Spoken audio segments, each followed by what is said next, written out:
We're going to get a double dose of schedule talk.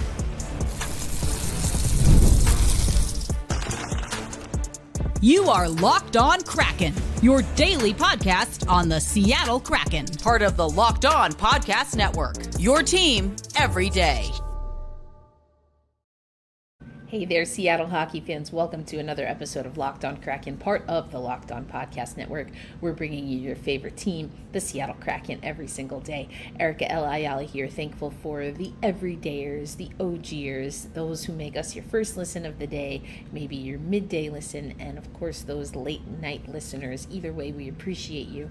If you're not already subscribed on YouTube, go ahead and do that. And, leave a comment, leave a review. All of those things help the channel grow. Want to let you know today's episode of Locked On Kraken brought to you by our friends over at Monarch Money. Take control of your finances with Monarch Money. Use code LOCKEDONNHL at monarchmoney.com for 50% off your first year. Okay, we've got a jam-packed show. For those who are meeting me for the first time, again, my name is Ayala. I've been operating in Seattle for the past few days, which is not headquarters usually, but it's been great to be back. I was at the PWHL season ticket holder event, got to meet some listeners. That was a lot of fun. We'll probably talk about that. Well, we did talk about that on the recording of the Saturday episode of the Women's Hockey Report, so make sure you tap in there on the Locked On NHL channel. But we're going to talk Seattle Kraken. So we've been doing our month-by-month deep dive on the schedule. We're going to talk about January this episode. We also, earlier today, got theme nights officially announced. So I'll talk about my personal favorite theme nights, but then get you ready for the season. And we're having another Olympian on the show. That's right, Cayla Barnes, who will be on the defense for Cayla Barnes, who will be one of the defenders for PWHL Seattle, joined the show. We had a good time talking about everything from suites to Italy to, of course, the Seattle team. That's the expansion team that's starting in the fall. It was a delight to talk with Kayla. Thank you for PWHL Seattle for hooking it up. And we're going to continue to have these interviews and, of course, updates as the team gets started. But, let's take a look at the schedule. I've already done October through December, so now we're at the top of the year. And if you remember the last episode, I said it's a good thing that we have the rest between these back-to-backs because, put up the wrong schedule. My bad, everyone. All right, so this is not as easy to read. That's why I like the other one, but I will walk you through it here. So Pittsburgh, Vancouver, we end December on a back-to-back. And then we start January with a back-to-back, a home-away split. We host the Nashville Predators on January 1st, and then we take on the Vancouver Canucks that Friday. Then 2 days later, we have the reverse, an away-home back-to-back, where we take on Calgary, and then we host Boston. Then 2 more games that second week, the first full week of January, where we take on Minnesota and Carolina, 2 teams that, we saw go to the postseason last year. Then it's on the road, New York, New Jersey, a back-to-back Jersey, Boston. Then we are in Utah before coming home for 3 games, Pittsburgh, Islanders, Anaheim. And I saw in the comments people talking about the Ducks. I've been telling you since I started hosting this show, we cannot be on the wrong side of the Pacific Division starting to get competitive. And honestly, I think we might be. But I guess that's why we play the games. We have to see what happens there.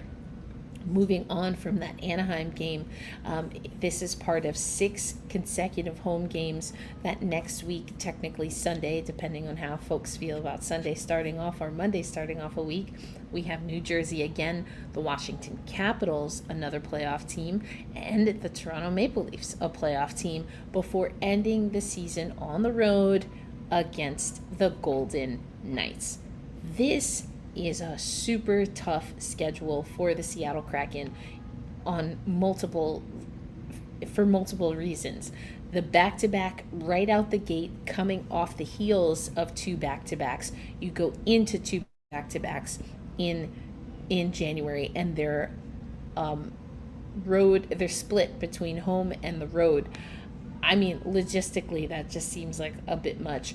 And it's a jam-packed schedule. But of course, we know that that's going to be a jam-packed schedule because we're coming up on the heels of Milano Cortina. For those who don't know, I am accredited. I will be in Milano Cortina writing for Olympics.com, and of course, bringing you coverage for Locked On Kraken and the Women's Hockey Report and all of the things. But this is going to be a pretty tough month. And let's not forget that Philip Grubauer, one of our goaltenders, is an Olympian. So exactly when he exits to be with Team Germany, I mean, I don't know for sure. I guess we'll find out as the season chugs along. So this is going to be a tough go round for the Seattle Kraken. How many other players will the Seattle Kraken, I know we've talked about a few of them, but how many other players will be announced as Olympians? We only have a handful that could possibly be Olympians, but we will talk about that again. We'll do this month by month breakdown a little bit as we continue.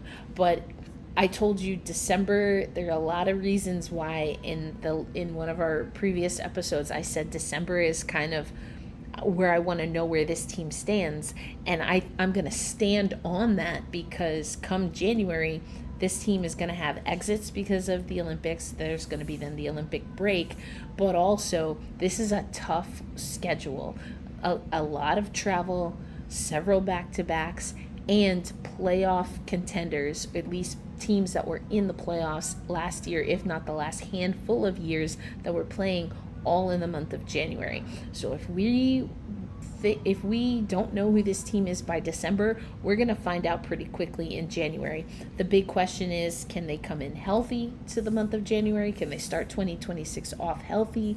How much, if at all, will the Olympic break impact any momentum? OGers know we used to talk a lot about momentum under Dave Haxtell, or lack thereof. He doesn't believe in it from game to game, but I think you have to really believe in momentum, and you want to capture as much momentum as possible in this upcoming season if you're the Seattle Kraken. As far as a game to watch, this one was a little tough for me. I think Anaheim is just a great barometer for us in a lot of different ways. We don't know exactly how they will play. I said Utah in December. I mean, we play them again, but I'm going to go with Carolina. I'm going to go with Carolina on January 10th, and that is because we've surprised some people. We surprised some people last season, with how we were able to play against Carolina. A super solid team, has been for a while. Ron Francis built organization in the last handful of years, right? And we're seeing the fruits of that labor. So yes, I do have some gripes with Ron Francis and what he did as GM, and I know the history, I know the pedigree, and maybe everything will work out, but a little bit frustrating now. Anyway, I digress. I gotta say that's probably my game. That's an away game though, so let's pick a home game as well. I'm torn between, as I mentioned, I said the Ducks. They're in the division. I'm always going to pick a division rival here. I'm leaning between Minnesota and Washington here. Now, on the one hand, Washington, we saw what they were able to do in the postseason. We have some players from the Capitals who've won a Stanley Cup with that organization that are either currently active or have been with the organization. But again, I think it sets a barometer, and then we go into that game against Toronto and Vegas on the other side of that. But then I also lean towards that Minnesota Wild team. We have some players, right, that have crossed over and are now with the Kraken, that used to play in Minnesota with Frederick, right? And I just think that, when we had Seth Topol on the show, it just seemed like there's a lot of things that are similar between the Seattle Kraken and the Minnesota Wild. I mean, as I believe it was Striatic pointed out in the comments of that crossover episode, or Squadcast, as I like to say, I mean, we would have taken their position because they actually made the playoffs. The Seattle Kraken did not. I mean, what can we do? Another team, right, that we have to look out for, I think, is the Islanders. We tend to keep pace with the Islanders as well. So all that to say, there's a lot of games that I'm keeping a finger of the pulse on, but the Carolina game is number one, and there's a lot of good games if you want to see the Kraken in Climate Pledge Arena during the month of January. But also, maybe you want to go to a special themed night or one of the Kraken Common Thread nights. We've got you covered. That schedule came out just today, Friday, July 25th. So coming up on the show, we'll break that down, and I will tell you the themed nights that I personally always keep an eye on. We'll get into that on today's episode of Locked On Kraken. Today's episode of Locked On Kraken, as I mentioned at the top of the show, brought to you by our friends at Monarch Money. Ever wish managing money felt easier? With Monarch Money, it can. Whether you're growing your savings or planning a big purchase, Monarch puts you in the driver's seat. It's like having your own personal CFO, giving you full visibility and control of your finances. And Monarch Money is more than just a budgeting app. It is a complete financial command center. You can track all of your accounts, investments, and spending in one place. So in addition to managing your money, you're also building wealth. I've told you I use Monarch Money for my company, Black Rosie Media, where we empower Black women and melanated creators in sports media. And I love the cash flow chart. A lot of the things that I do in a separate kind of software with an accountant that I use and someone to help me track my finances. Monarch Money actually can do that. And I like that I have something that makes sense and is intuitive to me that I can use, in addition to having something, again, that my bookkeeper and accountant manage, and they kind of organize things in their way. But for me, Monarch Money was completely intuitive. It helps me just keep everything front of a mind, or top of mind with the dashboards, especially cash flow dashboard. So take control of your finances with Monarch Money. Use promo code LOCKEDONNHL at monarchmoney.com for 50% off your first year. That's monarchmoney.com, code LOCKEDONNHL for half off your first year. Thanks as always for making Locked On Kraken a part of your daily destination. Ayala here. I have to say, I really like this backdrop, and the sun wasn't out earlier, and my shot, I was on CBS earlier today, and like the shot looked a little bit crazy earlier, and I was like, I should have just turned this way. Now the sun's kind of peeking out. Everything's looking great. The curls, I was a little bit afraid. It was a little misty earlier today, but we're looking good. Anyway, not the point of today's episode. I promise I'm going to talk hockey. But theme nights. We got the official announcement of theme nights today, Friday, which is always exciting. I mean, I get excited by this, but I can't speak for everyone.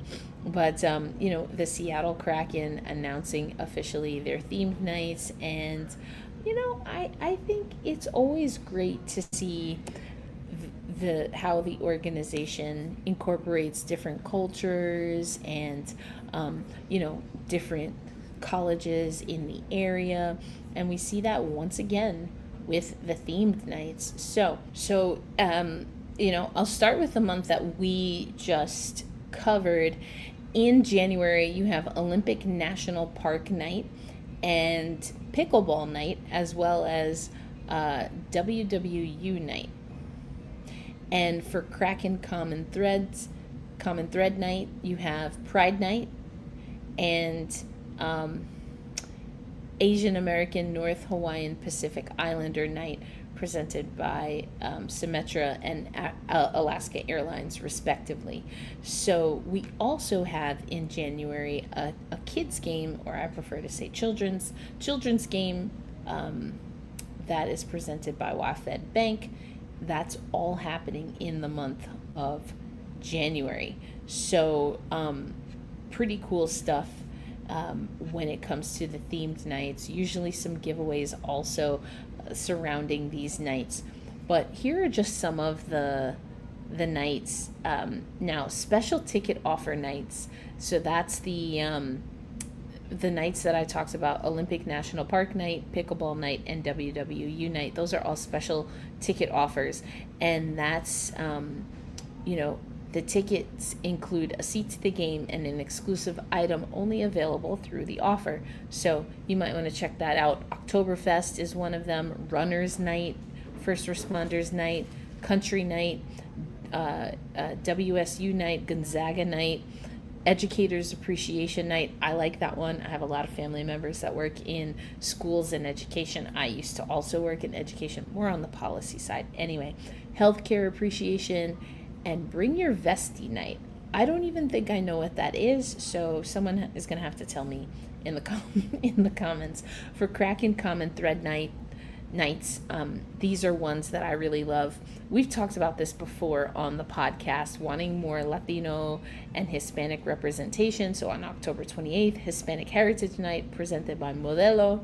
Then you have Military Appreciation Night, hockey, or Kraken Hockey Fights Cancer, Indigenous Peoples Night, Pride Night. I mentioned AANHPI Night, Black Hockey History Night, Women in Hockey Night. That's going to be on March 10th, and I can only imagine, there should be, right, crossover where the PWHL Seattle team is a part of that. We'll see. Green Night is one that we see every year.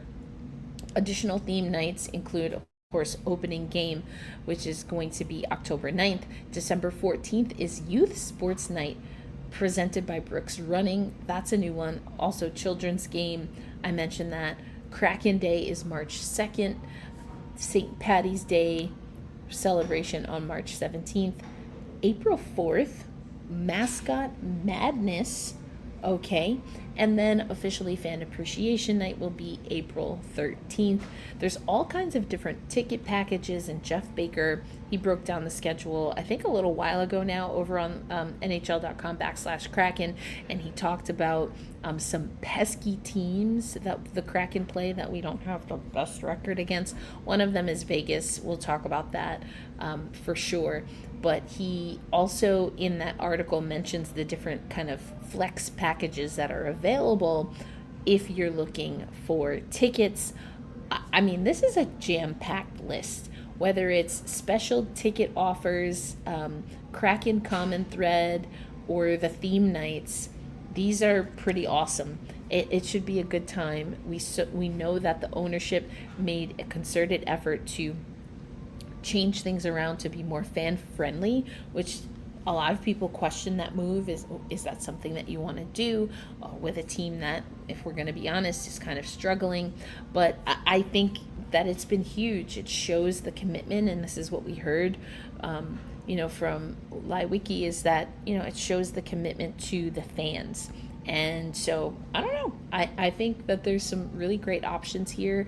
I definitely, especially once we have the PWHL schedule, will be cross-referencing when I can make my way out to Seattle. I was so bummed that I was set to come for Oliver Bjorkstrand bobblehead night, and then another assignment, because that's women's college basketball season for me. Another assignment, I had to pay attention to. I was bummed, gutted. I love me the maestro. So I will be looking for the bobbleheads. I will be looking for the giveaways. And, of course, just a good time anytime there's crossover. So, again, I have that Women in Hockey night circled.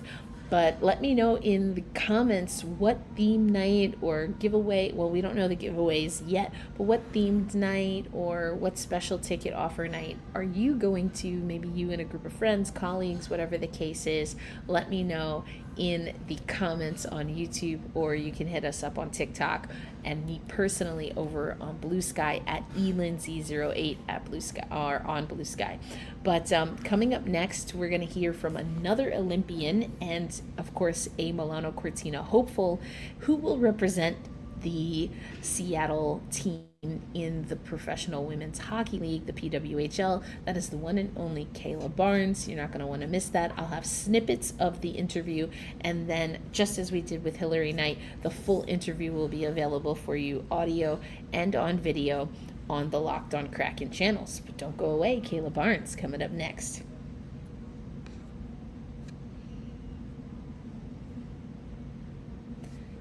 Having the time of my life, so to speak, here in the Pacific Northwest. I'm going to catch up with a good friend of mine who I almost always see when I'm in Seattle. I'm very grateful for our friendship, and she's got some life events happening and coming up, so I'm grateful to spend a little bit of time with my friend. I have another one of my college friends that's about to move to Seattle, so I know some of our everydayers and OGers know I've been trying to get out here full-time for a little while. You know, things happen and doesn't always work out the way you want, but we're still trying to get out here. But grateful to be here today. Again, it was a little gloomy earlier in the day, but the sun is shining. I think the shot looks great. I think the skin is looking good. Also got some really cute nails. These are press-ons because I can't. These at like over by the pier. Super cute. Love it. They're pink and green. Getting a little Wicked action here. Love it. Fantastic. Also picked up some earrings, but anyway, I digress. We're about the hockey, I promise. Cayla Barnes, defender for USA Hockey and for your PWHL Seattle team, wasn't at the season ticket holder event. I caught up with her the day before Tuesday, and just fun to talk to. Both she and Hillary, as you probably heard, especially if you listen to the full episode with Hillary Knight, they are like, you know, if I make the national team, and I love that humility, you never know. And I feel like I'm not that worried about Knight and Barnes. That being said, we've had surprises before. I'm just saying, Megan Bozak, Alex Carpenter, if you know, you know. So I guess, yeah, you never know. I'm excited to see who does make the team, but I'm even more excited for you to hear my interview with Cayla Barnes. Thanks again for PWHL Seattle for hooking it up. We do have more content. Again, I was here in Seattle at the season ticket holder event, spoke to Megan Turner, GM. We're going to talk to the head coach eventually as well, O'Rourke. So hang tight. We're going to have PWHL content here at Locked On Kraken because we cover Seattle hockey. And of course, we'll also have more deep dives on the Women's Hockey Report and give you the analysis behind what you're hearing. But without further ado, my conversation with Cayla Barnes. We have another guest from PWHL Seattle. Cayla Barnes is joining us. Cayla, how you feeling today? Doing great. How are you? I'm doing well. Thank you so much for asking. I appreciate that. You know, sun is out. I'm going to be in the Pacific Northwest, Emerald City soon. So I'm excited. Just got over W All-Star, but we want to talk about you here. We're excited to have you in market with PWHL Seattle. I know the fans are super excited to have women's hockey in Seattle, but we want to get to know you a little bit better. So I ask all the athletes that we have on the show this brown sugar question, and that is, when did you fall in love with hockey? Yeah, I fell in love with hockey almost instantly. I actually started as a figure skater. I'm the youngest of 5, 4 older brothers. So my mom was super excited to finally have a girl. And she's like, oh my God, we can dress her up and go figure skating. And I was like, no, I don't want to do this. I want to do what my brothers are doing. So, I really fell in love there. And I remember getting on the ice for, the first time. And I learned how to skate I was very food driven, still am. And my coach would put Skittles on the ice, and if I could skate to them, I could eat them. And that was my motivation. So, that was really the first time I was like, this is fun. Skittles, fun. I can do this. I mean, that's genius, honestly. But now we have to ask, are we going like the traditional Skittles, or have you like evolved? Do you have like a favorite pack? I still rock with Tropical. I feel like they're trying to phase them out, but that's like one of my favorites. Yeah. Is Tropical the purple pack? So Tropical is like the kind of like teal blue pack. Yeah. Okay. Yeah. I like those. I do like the OG pack. I think that's probably what I stick to. I have kind of evolved into sour candy. So Ooh. Sour Skittles are kind of my jam now too. All right. Yeah. Was that like the lime green one? Yeah. Yeah. Okay. Can you tell I have a sweet tooth? Like, I'm like, yeah, by color. Yeah. Color code the Skittles. That's awesome. Yeah. All right. So skills got you going, got you motivated. Were you always on the blue line as a defender, or did you evolve there? How did that work? Yeah, so I kind of always started on defense. I'm not really sure why. I just think I kind of was put there, but I fell in love with it. I was fortunate enough to have some really great coaches growing up that, kind of influenced my journey and helped me really learn the game from a defensive lens. And I just fell in love with it and kind of stuck with it. So, yeah. Yeah, I love it. And so, all right, so you are motivated by skills. You're out there skating on the blue line, but at some point in time, right, you were kind of like, I might kind of be pretty good at this. When did you really have, excuse me, not just aspirations, but when you figured out that you could really make a push to play hockey at the highest level? Yeah, I remember watching the 2010 Olympics. I was 11 at the time. Hillary was there, I believe. And I was 11, sitting on my couch. Saying it twice just so we got it on tape. Yeah, just in case you couldn't hear me. But I remember watching it, and that was really the first time that I had seen, women playing hockey. And, growing up in California wasn't a super huge hockey market, especially not for women. So that was kind of the moment I remember my mom telling me, she was like, you looked at me and said, I'm going to play in the Olympics. And my mom at the time was like, okay, dream big, you got it. But, that was kind of my first time where I was like, oh, I could do something. And then as I got a little bit older and more mature, I moved out east to play hockey, and I started getting, some interest from the U18 team and, colleges and stuff. And that was really, around 14, 15, where I was like, I can make a push to do this. I can do something pretty special here. So, that was kind of the trajectory of my career. I love it. So when you make your first Olympics, which, you said you were going to do it and you did it a few times over now, was it mom that reminded you, or did you flip this and be like, I told you? Like, who remembered that memory first? Honestly, I did. I said, Mom, I told you I was going to do it, and here we are. We're going. No, but it was a really special moment. I was 19, super young. I'd never been with the national team before. The Olympics was my first major international tournament with the Olympics. Or with the national team, and it was just like a whirlwind experience. The girls were so welcoming, because I originally tried out for that team and I didn't make it. I didn't expect to. I was just a young kid coming out of high school, and that was obviously just like a distant dream for me. But I ended up, coming back and rejoining that team, and they were just awesome and guiding me through, that process and just really taking it all in. And, looking back now, it seems like a lifetime ago, but I've learned so much from that. And I'm just so grateful for that experience. Yeah, for sure. Hockey is one of those sports for us where a lot of times you do see people get tapped super young, like you mentioned. And so then, I would still consider you young, right? But you're in this like baby vet situation now. How would you talk about how your leadership has grown since you've been able to find your way as a staple with the USA hockey team? Yeah, I think it's grown tremendously.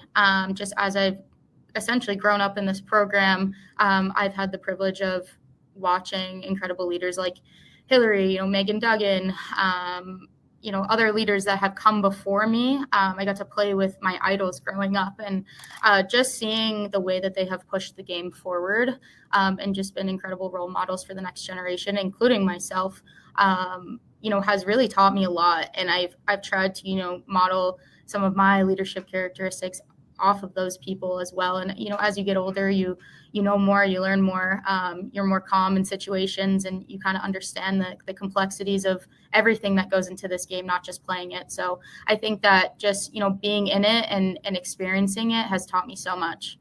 Yeah, for sure. And, we're knocking on the door of 2026 Milano Cortina here. And I get the sense that this is an opportunity for USA Hockey to really, just continue to push the envelope. You've got some people like yourself, again, that have been through a quad, as we talked with Hillary, but also some up and coming folks that are really looking to cut their teeth. What do you feel the vibes are right now with the team, and when do y'all start really hunkering in and getting focused on what the goal will be when we get to Italy? Yeah, I mean, we're starting up here really soon in a couple weeks. With our first meet together, our first training camp, and we always say, the Olympics is every 4 years, but truthfully, it's every day. And we've been gearing up for this for the past 4 years. Rosters have fluctuated. We've been training together for the past 4 years to come down to this one tournament, and that's something we're really looking forward to. I think just getting together, getting our feet on the ground, and really building something special throughout the next couple of months leading up to the Olympics is going to be a super special group that we have. We have a lot of veterans. We also have a lot of young kids that are eager to get in there and eager to make their mark and really start their national team careers at the Olympic level. So I think we have a great, healthy mix of, that veteranship presence and, that youth as well. And we've already talked about snacks. We talked about candy. You mentioned food here. So I'll have plenty of time, hopefully, to talk to you about the hockey. So I'm going to lean straight into it. Do you already have plans? Like, if you get to Italy, do you know how you want to spend your time when it comes to exploring the food, the sweets, the treats? I want to explore it all. I've never been there, so I think it'll be exciting to just kind of try everything that's around. I mean, I've heard it's some of the best food in the world, so it sounds like a place I want to be. So excited to, try the pizza, the pasta, the desserts. I mean, it's going to be an amazing experience, and to be able to do that with, some of my really close friends, like on our team, it's going to be a special experience. For sure. Well, if you're there, you'll have plenty of reason to burn off all those calories. I'll have to put in some extra workouts 2 days for me out there in Italy. But, Seattle's got a pretty nice food scene as well. And so, let's talk about now you're with PWHL Seattle. I know we've heard y'all talk a little bit about being able to bring a women's team here. But vibes, let's talk vibes. You're in market right now. What vibes are you picking up? What are you excited to explore? Yeah, I think the fans here and everyone here are just super excited to bring women's hockey here. I think it's been, a want for a long time. And I think, this city does a really good job of supporting not only their sports teams, but their women's sports teams in particular. And there's a lot of other women's sports teams here. So there's a strong culture of that. And I think that, as much as they're excited, we're just so eager to get going. As far away as it seems, start of the season, November, it's right around the corner. And I think just being here and getting our feet on the ground is just a fun experience. And obviously to be here with, some of the girls, it's fun to reconnect with them just before we get going in training camp. And, like you said, not quite there yet with training camp, but you're in market. You've been able to connect, I'm sure, with some of your teammates and the rest of the staff. What would you say, do you think the PWHL Seattle identity will be coming into the season? Do y'all have a handle on what that is or what you'd like to cultivate that to be? Yeah, I mean, I think that we will have to sit down as a group and kind of decide who we want to be. The fun part about being all new to this area is that we can build whatever we want to be and express whatever we want to be. And that's the really exciting part. I don't, want to speak for the whole team as a whole, as we haven't all gotten together, but I think that we have a strong group of individuals that, will bring a lot of, personality, a lot of, hard work and passion to the city for the growth of the game and for the growth of women's hockey and youth development as well. So I think that we, are just going to continue to try to be builders, as Hillary said, builders of the game and really bring, this new aspect to women's sports here in Seattle. Yeah, for sure. And Seattle Kraken fans will know this. whether it was the expansion draft or some of the moves that happen as part of the hockey business. We talk a lot on the podcast about revenge games. So I don't know, Kayla, are those real? Like, do you get a little hype? Because I know you've also switched NCAA schools before. Is it real? Like, is there real hype when you play somewhere that you used to be, an old barn that the crowd used to be with you and now they're kind of against you? Yeah, I mean, I think the hype is real. You always get up for games like that, and even if you had a great experience in that market, I think it's always, now I'm in a different market, and now I bleed this team, and so that rivalry definitely gets heightened, and so I'm super excited to go back to my old market and play in a barn and against fans that love their team, and I used to play for them and I'll play against them, and it'll be fun, and I truly do really want to beat them and crush them, actually. That would be my goal, so that would be something fun. I love it. Yeah, I'm going to take you back to something that happened with the Seattle Kraken and get your thoughts on if this is fair or foul. We have a certain player, let's say maybe his name is Brandon Tanev, gets traded, then goes up against another young player. I don't know, let's say maybe his name is Shane Wright. First game back, Climate Pledge Arena, after being traded, levels Shane Wright. Is it fair or is it foul? Like, I mean, I don't know. I have my thoughts, but I'm curious. Like, would you respect that, or would you have something to say about that if it happened? I mean, I probably something I wouldn't do, but I think that everyone's a bit different and they handle situations in different ways. So, I think that being a part of this new team will approach different situations in different ways, and as long as we all have each other's back, that's all that really matters. Oh, 100%. I could see it both ways. I think it was a clean hit, so I mean, hockey's hockey, and it's definitely a choice. It's definitely a choice, Tanev. But 100%. Hey, if you can back it up, then go for it, right? Yep. Well, Kayla, thank you so much for your time. Thanks for joining Locked On Kraken, and we look forward to having you on throughout the season. Yep. Thanks so much for having me. Yeah, sure thing. Great interview there with Cayla Barnes. I couldn't help it. We were talking about revenge games. She and Hillary Knight, of course, played in the PWHL last year, so they will have, as Kayla said, their games circled. But, I mean, we talked about that hit on Shane Wright on the episode, but, don't take my word for it.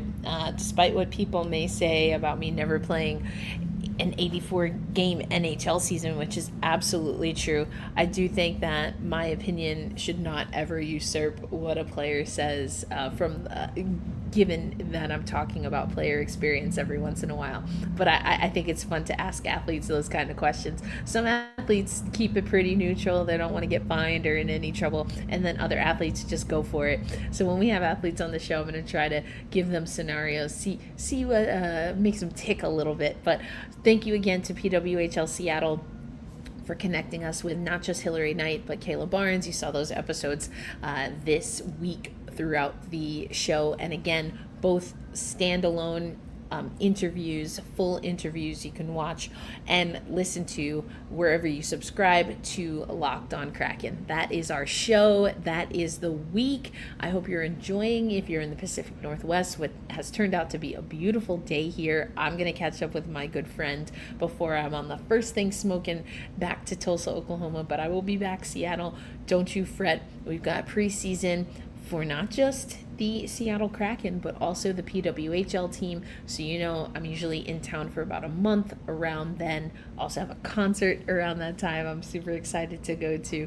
But either way, thank you for listening. A reminder to be kind to yourself, be kind to others, all in the purposes of making this crazy, beautiful, hectic world that we share a little bit more manageable and palatable. And we hold fast, we stay true, and loud and proud we say, let's go Kraken, and let's go whatever the name is of the Seattle PWHL team. Until next time, make sure if you want more women's hockey content, you check out the Women's Hockey Report on the Locked On NHL channel. Rachel and I break down the Ottawa Charge. We're doing team-by-team deep dives, and Ottawa is up. Thank you again, and I'll catch you on the next episode. Peace out, everybody.